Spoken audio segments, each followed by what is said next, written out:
ప్రకాశం జిల్లా దోర్నాల మండలం పెద్ద మంతనాల గిరిజనగూడెంలో గిరిజన యువకుడు ఆర్తి అంకన్న హత్య కేసులో నిందితుడిని దోర్నాల పోలీసులు వలపండి పట్టుకున్నారు. బాలింత అయిన తన భార్యకు ఎందుకు మద్యం తాపించావని ప్రశ్నించినందుకే గిరిజన యువకుడు ఆర్తి అంకన్నను అదే గూడానికి చెందిన ఆర్తి నాగన్న కత్తితో హతమార్చినట్లు ఎర్రగొండపాలెం సీఐ అజయ్ కుమార్ తెలిపారు. పెద్ద మంతనాల గూడానికి చెందినటువంటి ఆర్తి అంకన్న దేవమ్మలు భార్యాభర్తలు. ఆర్తి అంకన్న అడవికరలు అమ్ముకుంటూ జీవనం కొనసాగించేవాడు. ఈ నేపథ్యంలో ఈ నెల 20వ తారీఖున ఆర్తి అంకన్న పెద్దారవీడు మండలం కుంట వద్ద కర్రలు అమ్ముకుని ఇంటికి వచ్చేసరికి బాలింత అయిన తన భార్య దేవమ్మ మద్యం తాగి ఉంది. దీంతో భార్యను ఎందుకు మద్యం తాగావని ప్రశ్నించగా గూడానికి చెందిన ఆర్తి నాగన్న తనకు మద్యం తాపించినట్లు తెలిపింది.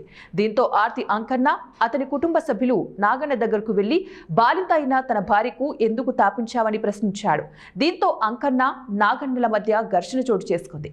ఈ ఘర్షణలో నాగన్న తన నడుముకున్న చిన్నపాటి చాకుతో అంకన్న గుండెపై పొడవడంతో సంఘటనా స్థలంలోనే మృత్యువాత పడ్డాడు. మృతుడి తండ్రి ఇచ్చిన ఫిర్యాదు మేరకే కేసు నమోదు చేసి మంగళవారం ఆర్తి నాగన్నను పోలీసులు అదుపులోకి తీసుకున్నారు. 20 పెద్ద మంతనాల్లో కుటుంబం అక్కడ పెద్ద మంతనాల్లో అందరూ కూడా ఆర్తి వాళ్ళే ఎక్కువ మంది ఉంటారు. అన్నలదమ్ముల పిల్లలు వీళ్ళు ఆర్తి అంకన్న ఆర్తి నాగన్న అనేవాళ్ళు.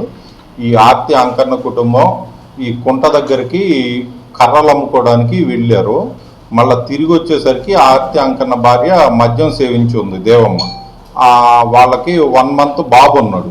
నువ్వు సన్నపిల్ల తల్లివి కదా, నువ్వు ఎందుకు మద్యం తాగావంటే నాకు నాగన్న మద్యం పోసాడు అని చెప్పేసరికి ఈ అంకన్న వాళ్ళ కుటుంబం నాగన్న వచ్చేసి కమ్యూనిటీ భవనంలో ఆఫీస్ రూమ్లో ఉంటాడు. అతనికి ఇల్లు లేకపోవడంతో అక్కడ ఉండనిచ్చారు ఊరంతా కలిపి. దాని మీద అక్కడికి వెళ్ళి నా భార్యకి ఎందుకు మద్యం పోసావు, సన్నపిల్లలు ఉంది కదా, నువ్వు అలా మద్యం పోయడం తప్పు కదా అని అడుగుతుంటే నువ్వేంద్రా నన్ను అడిగేది అని చెప్పేసేసి గొడవ పడ్డాడు. ఆ గొడవలో కోపంతో చంపుతా నిన్ను అని చెప్పి చంపాలనే ఉద్దేశంతో అతను ఒక కత్తి బొడ్లో పెట్టుకోవడం అలవాటు ఉంది. అతను అడవికి వెళ్తాడు కాబట్టి ఆ కత్తి తీసుకొని ఎడమ ఛాతీ కింద పొడవటంతో అతను అక్కడికక్కడే కింద పడ్డాడు.